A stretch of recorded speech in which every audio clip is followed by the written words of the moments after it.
ஆட்சியிலும் அதிகாரத்திலும் பங்கு ஒத்துவராது என்பது எங்களுக்கும் தெரியும், காங்கிரஸ் கட்சிக்கும் தெரியும். எங்களுடைய உறவு வலுவாக இருக்கிறது. இந்த 2026 தேர்தலில் எங்களுடைய கூட்டணி தொடரும் என்று மு.க. ஸ்டாலின் சொல்லியிருக்கக்கூடிய அதே வேளையில் பிரவீன் சக்கரவர்த்தி, மாணிக்கம் தாக்கூர் போன்ற காங்கிரஸ் கட்சியினுடைய தலைவர்கள் அதற்கு எதிர்வினையாற்றி இருக்கிறார்கள். இதை கனிமொழி அவர்கள் சொல்வதைப் போல தனிப்பட்ட நபர்களுடைய குரலாக எடுத்துக்கொள்வதா, இல்லை என்று சொன்னால் ராகுல் காந்தி அவர்களுடைய விருப்பத்தை தான் இவர்கள் பேசிக் கொண்டிருக்கிறார்களா?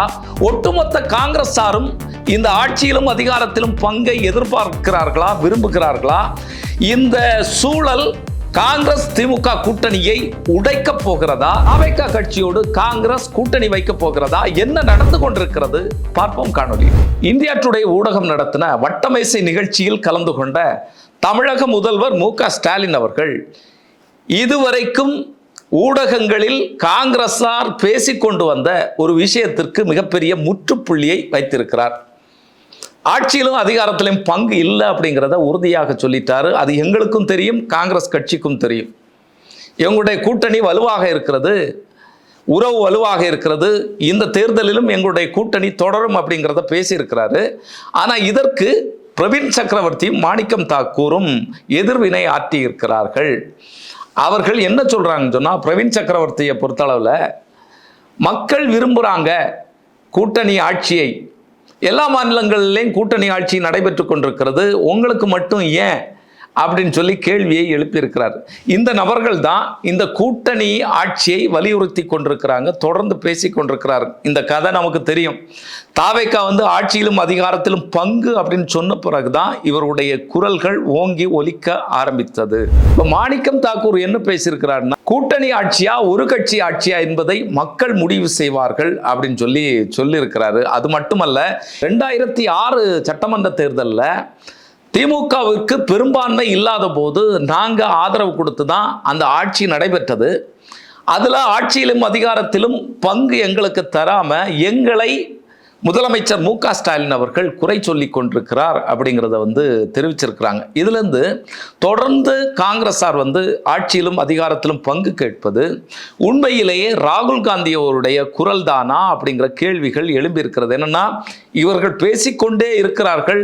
இதற்கு ஒரு முட்டுக்கட்டை போடக்கூடிய விஷயத்தை காங்கிரஸினுடைய தலைமையிடம் இதுவரை செய்யவில்லை. ஏற்கனவே டெல்லியில் நடந்த ஒரு கூட்டத்தில் இதை பற்றி பொதுவெளிகளில் எதுவும் பேசக்கூடாது, மீடியாக்களில் எதுவும் பேசக்கூடாது, இந்த கூட்டணி குறித்து தலைமை பார்த்து கொள்ளும் அப்படின்னு சொல்லப்பட்டது. அதற்கு பிறகும் இவங்க மீடியாக்கள் எல்லாம் பேட்டி கொடுக்கறதும் பேசுறதும் எல்லாம் இங்கே இருக்கக்கூடிய கூட்டணியினுடைய இணக்கத்தை கெடுப்பதாக இருந்து கொண்டிருக்கிறது.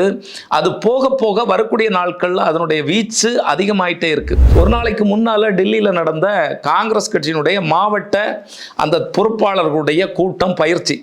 இந்த பயிற்சி முடிஞ்சு வெளியில வந்த கிரீஷ் சோடங்கர், செல்வ பெருந்தகை போன்றவர்கள் தங்களுடைய வருத்தங்களை பகிர்ந்துக்கிட்டாங்க. நாங்கள் டிசம்பர் மாதமே பேச்சுவார்த்தைக்கான குழுவை அமைத்து விட்டோம், ஆனால் இதுவரைக்கும் திமுக சார்பில் குழு அமைக்கல அப்படிங்கிறது சொல்றாங்க. ஏன் இவ்வளவு காலத்திற்கு முன்னேயே காங்கிரஸ் இந்த குழுவை அமைத்தது? இதற்கு முன்னால இப்படிப்பட்ட ஒரு பரிச்சயம், ஒரு பாரம்பரியம் காங்கிரஸ் கட்சிக்கு இருக்கா? முன்கூட்டியே குழுவை அமைத்து இந்த பேச்சுவார்த்தைகள் நடத்தி ஒரு இணக்கமான சூழலை கூட்டணி கட்சியோடு உருவாக்கின ஒரு சூழல், ஒரு நிலைமை இதுக்கு முன்னால இருக்கா அப்படிங்கிற கேள்வி நமக்கு எழும்ல.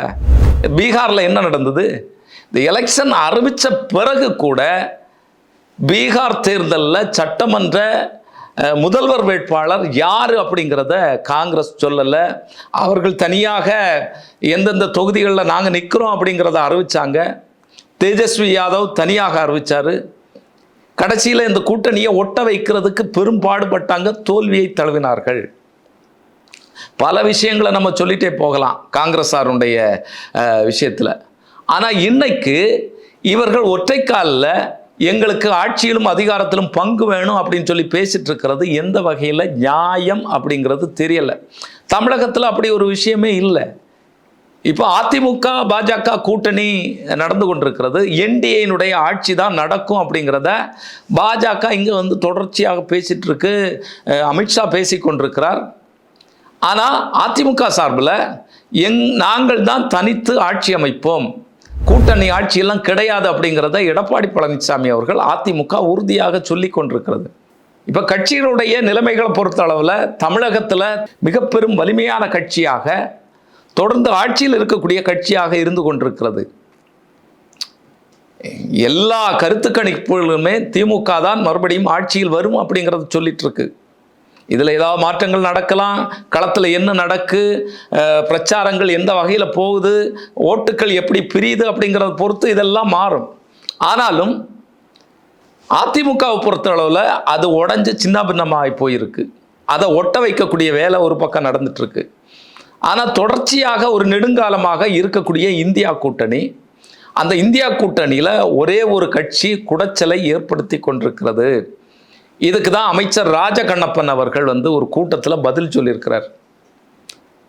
ஓரிரு காங்கிரஸ் தலைவர்கள் குடைச்சலை எரிச்சலை ஏற்படுத்தி கொண்டிருக்கிறாங்க.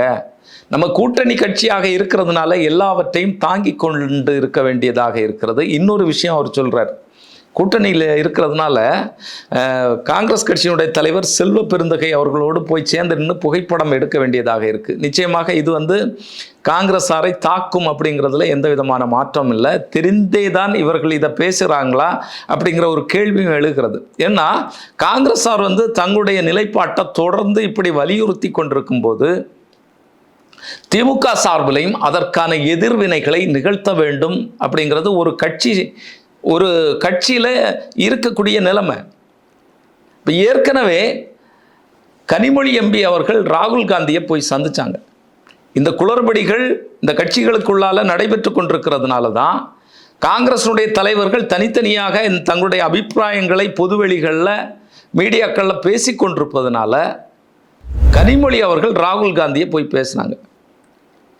அப்போவாது ராகுல் காந்தி அவர்கள் உறுதியாக சொல்லியிருக்கணும், எங்களுக்கு ஆட்சியிலும் அதிகாரத்திலும் பங்கு வேணும், இல்லைன்னா நாங்கள் கலந்துட்டு போயிடுவோம் அப்படிங்கிறத சொல்லியிருக்கணும். அதுவும் பேசவில்லை.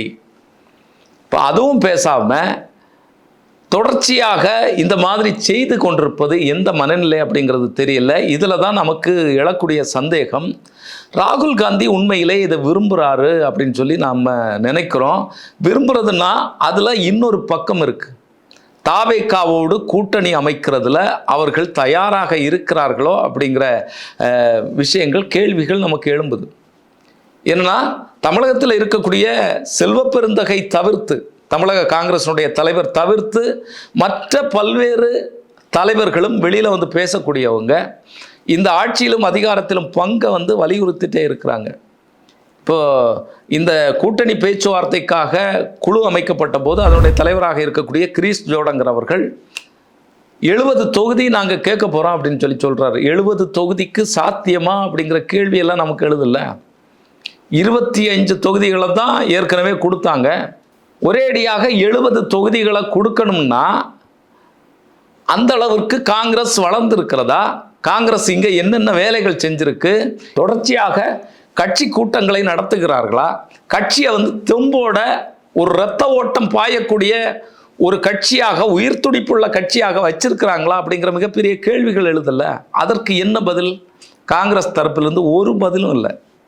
70 சீட்டு வேணும், 80 சீட்டு வேணும்னு கேட்டாச்சுன்னா அதற்கு ஏற்ற வலுவாக இருந்தால்தானே திமுக கொடுக்கும்.